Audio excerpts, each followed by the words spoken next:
Today our topic is electric motor. आज हम देखेंगे कि इलेक्ट्रिक मोटर हमारे पास क्या होता है, किस प्रिंसिपल पे वर्क करता है। चलिए सबसे पहले बात करते हैं प्रिंसिपल की कि what is the principle. It works on the principle of motion of current carrying conductor in a magnetic field. Means electric motor हमारा क्या करता है, किस प्रिंसिपल पे काम करता है।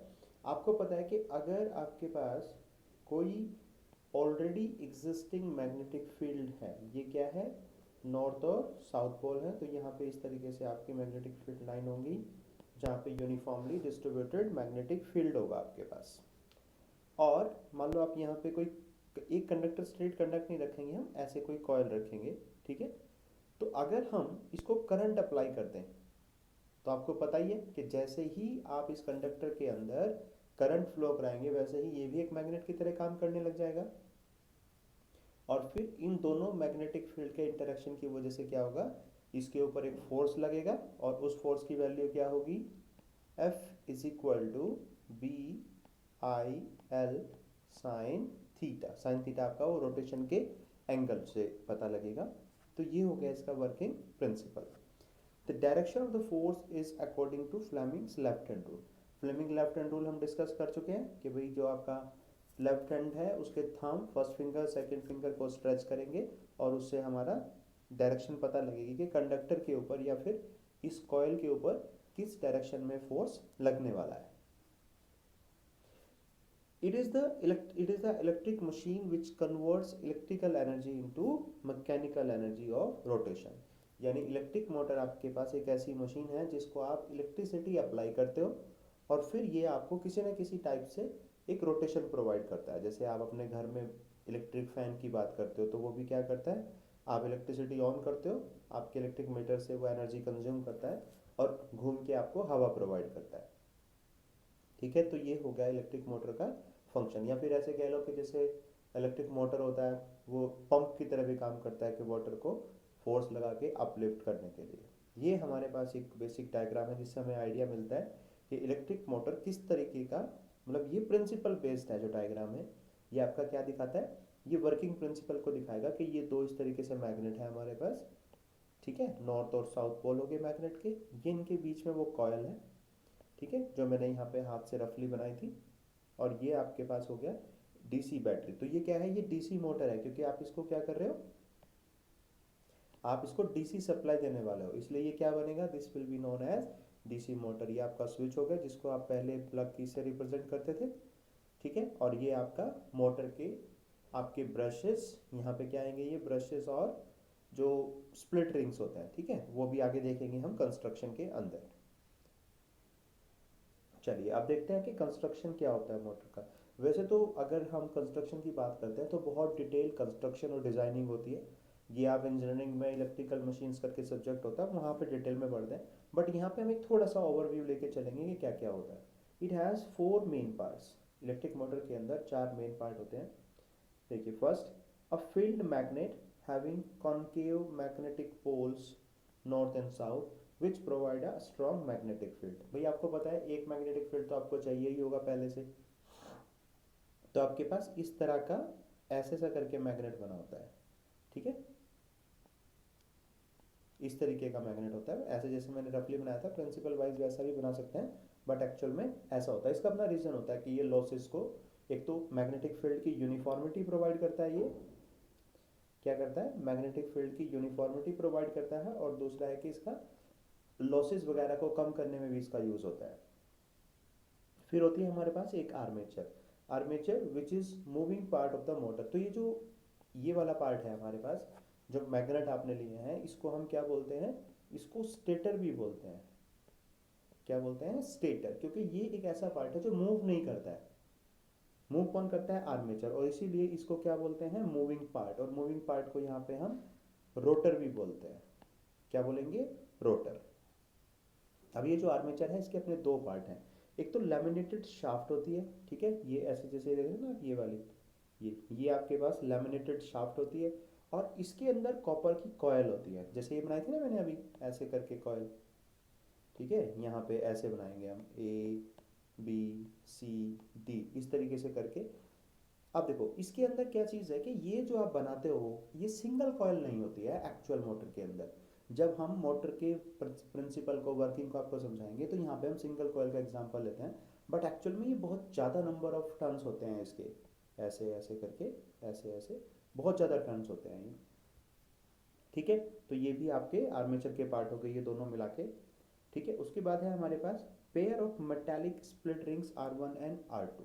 हाँ देखो ये जो दो स्प्लिट रिंग्स हैं, मेटालिक स्प्लिट रिंग्स हैं, इन दोनों को इकट्ठा बना के, या तो दो बोलो आप टू स्प्लिट रिंग्स या फिर एक कॉमोटेटर, तो कॉमोटेटर के पार्ट हैं ये दोनों R1 एंड R2। इसका यूज़ क्या है वो हम आगे देखेंगे अभी, कि ये हमारा करंट की डायरेक्शन को चेंज करने में यूज आएंगे कॉइल के अंदर। A pair of metallic carbon brushes B1 and B2। B1 और B2 भी आपके क्या होंगे, ये देखिए ये दो ब्रशेस होते हैं। ठीक है, ये आपके स्प्लिट रिंग्स जो है वो आपके शाफ्ट पे ही होते हैं, और ब्रशेस और मेटालिक कॉन्टैक्ट कॉमोटेटर जो है वो कॉन्टिन्यूसली कॉन्टैक्ट बनाते रहते हैं, ब्रेक करते रहते हैं, बनाते रहते हैं, कॉन्टैक्ट को ब्रेक करते रहते हैं। तो ये हो गया हमारे पास construction of electric motor. Stator, rotor, और रोटर जो है हमारे पास उसको आर्मेचर भी बोलते हैं, जिसके दो पार्ट है, लैमिनेटेड शाफ्ट और फिर various number of turns of coils.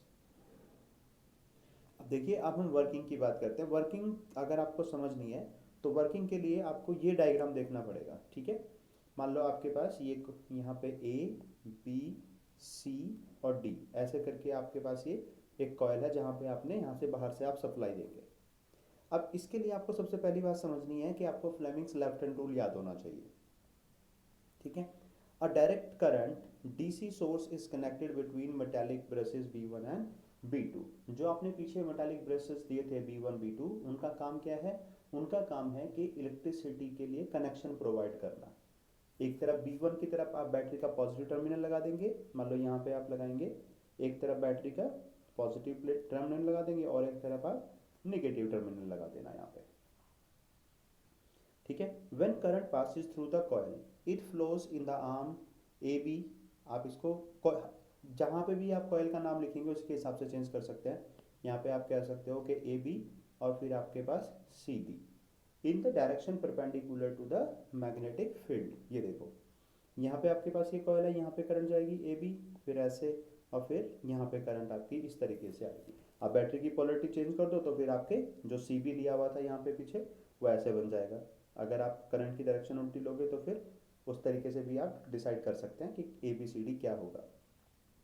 Important नहीं ये नहीं है कि ए बी सी डी आपने कहाँ पे लिखा है, इंपॉर्टेंट है आपको ये पता हो कि अगर यहाँ पे करंट ऐसे फ्लो कर रही है, ठीक है, और यहाँ पे करंट आपकी ऐसे फ्लो कर रही है, तो जो फोर्स लगेगा आपके पास वो किस डायरेक्शन में लगेगा वो आपको पता होना चाहिए।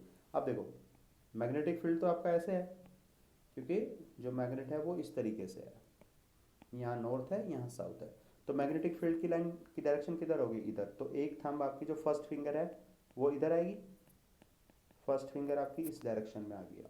अगर मैं करंट को, अगर अब करंट कहाँ मान रहा हूँ मैं, जो आपकी मिडिल फिंगर होगी वो आपको क्या बताएगी, करंट। तो वहाँ पे करंट की डायरेक्शन आपकी कहाँ पे जा रही है, अब करंट आपकी जा रही है ऊपर की तरफ ऐसे। तो अगर मैं फोर्स की बात करता हूँ तो फोर्स आपका किस तरीके से लगेगा, इस तरीके से। यहाँ पे हम कह सकते हैं कि ये है अपवर्ड। ठीक है, ये अपवर्ड फोर्स लगेगा। अब मैं इस लाइन में फोर्स की बात, इसमें बात करता हूँ, मैग्नेटिक फील्ड तो अभी भी इधर ही है, लेकिन करंट की डायरेक्शन अब कहाँ पे होगी है, नीचे। तो जो मैग्नेटिक फील्ड लगेगा आपका, सॉरी जो फोर्स लगेगा वो कहाँ पे लगेगा, डाउनवर्ड। तो आपको ये देखना है, इसके अंदर इंपॉर्टेंट बात यही है। इसी से हमारा क्या होता है, रोटेशन की डायरेक्शन डिसाइड होती है कि किस तरीके से रोटेट करने वाला है, कि जो हमारा कॉयल है वो इस तरीके से रोटेट करेगा या फिर इस तरीके से रोटेट करेगा। Equal and opposite forces act on these two arms. देखो भाई इसके ऊपर भी फोर्स लग रहा है, मान लो ऊपर की तरफ लग रहा है फोर्स, इसमें नीचे की तरफ लग रहा है ऐसे करके, और इसमें ऊपर की तरफ। तो ये एक पेयर ऑफ फोर्सेस बन गया, और वो क्या करेगा, पेयर ऑफ फोर्सेस इस कॉयल को रोटेट करना स्टार्ट करेंगे। थोड़ा सा मुश्किल है इसको एनालाइज करना, आपको केयरफुली सुननी पड़ेगी बात। The coil rotates in the clockwise direction. After half rotation split part of the ring changes brushes.